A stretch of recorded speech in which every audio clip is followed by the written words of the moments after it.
دونوں بھائیوں میں بحث ہوتی رہی۔ دونوں میں سے کوئی بھی اپنی ماں کو خود سے جدا کرنے پر راضی نہ تھا۔ دونوں ہی ماں کو اپنے ساتھ رکھنے کے لیے اصرار کر رہے تھے۔ ہر چند حیضان بوڑھا ہو چکا تھا مگر اسے ماں سے جدائی گوارا نہ تھی۔ دونوں بھائیوں کے درمیان بحث بڑھتی دیکھ کر پڑوس کے لوگوں نے معاملہ سلجھانے کی کوشش کی، لیکن لوگوں کو یہ دیکھ کر بہت حیرت ہوئی کہ دونوں بھائیوں میں سے کوئی بھی ماں سے جدا رہنے پر تیار نہ تھا۔ دونوں اپنی اپنی دلیل سے ایک دوسرے کا مسکت جواب دے رہے تھے۔ جب یہ معاملہ حل نہ ہو سکا اور لوگوں کے مصالحانہ جدوجہد بھی اس مقدمے کو حل کرنے سے قاصر رہی تو آخرکار یہ مقدمہ ہائی کورٹ پہنچ گیا۔ مقدمہ دونوں بھائیوں کی طرف سے دائر ہوا۔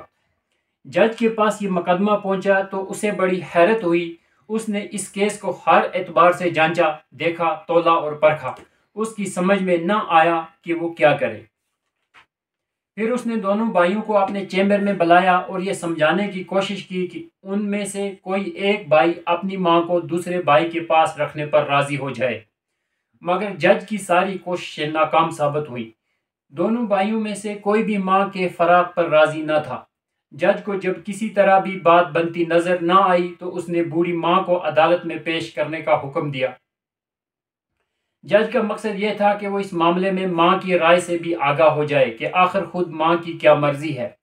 وہ اپنے بڑے بیٹے حیضان کے ساتھ رہنا چاہتی ہے یا چھوٹے بیٹے کے ساتھ جانا چاہتی ہے۔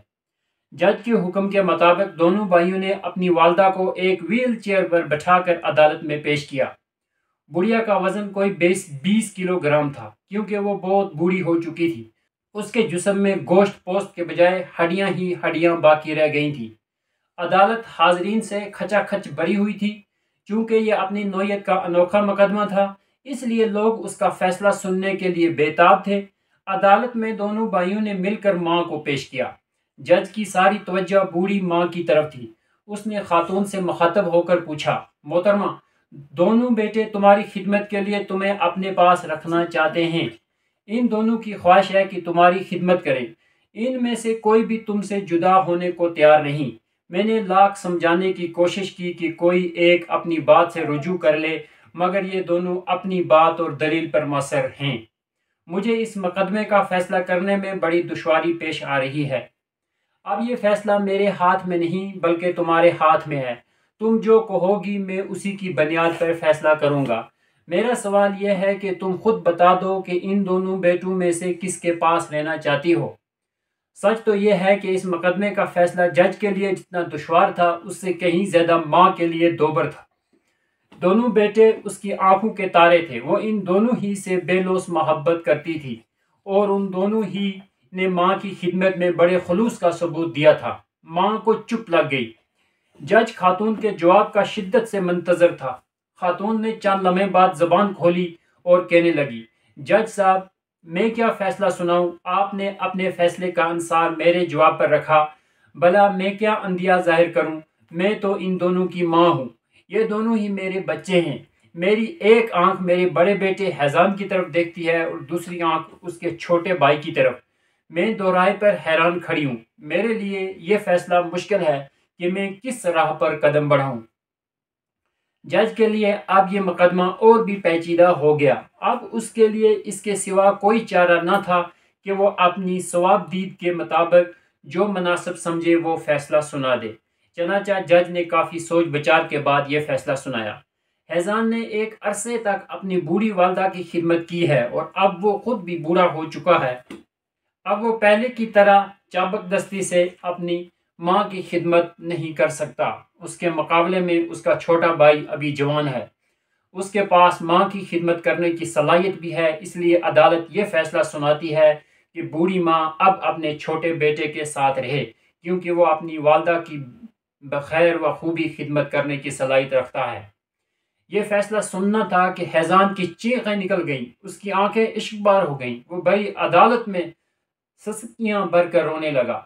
وہ اپنے اوپر افسوس کر رہا تھا کہ آج میں بوڑھا ہو جانے کی وجہ سے اپنی ماں کی خدمت کرنے سے محروم کر دیا گیا ہوں۔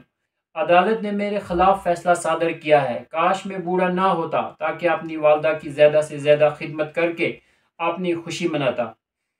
اس واقعے کا راوی بیان کرتا ہے کہ میری سمجھ میں نہیں آ رہا تھا کہ آخر اس ماں نے اپنے ان دونوں بیٹوں کی پرورش و پرداخت کس انداز میں کی تھی کہ اس کا یہ مقدمہ ہائی کورٹ تک پہنچ گیا۔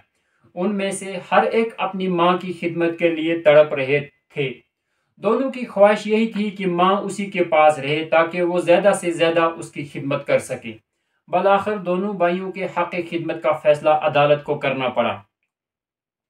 یہ واقعہ آج کے آتش گیر لالچی دور نفسا نفسی میں جذبہ خدمت و فدویت کی ایک بہترین مثال ہے۔ یہ تھی آج کی ویڈیو، اگلی ویڈیو میں یہ تھی آج کی کہانی جس کا نام تھا قانون بھی حیران رہ گیا۔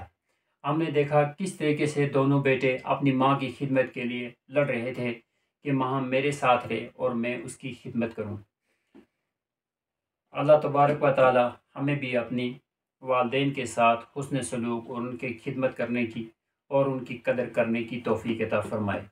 والدین کی فرما برداری اور والدین کی نافرمانی کے سلسلے میں اور بھی بہت ساری کہانیاں لے کے ہم حاضر ہوں گے۔ اگر آپ نے چینل کو سبسکرائب نہیں کیا ہے تو چینل کو سبسکرائب کر دیں تاکہ ہماری آنے والی ویڈیو جو ہے وہ آپ تک پہنچ سکے۔ اور آج کی ویڈیو آپ کو کیسی لگی اس پہ اپنا کمنٹ کریں اور ویڈیو کو لائک بھی کریں۔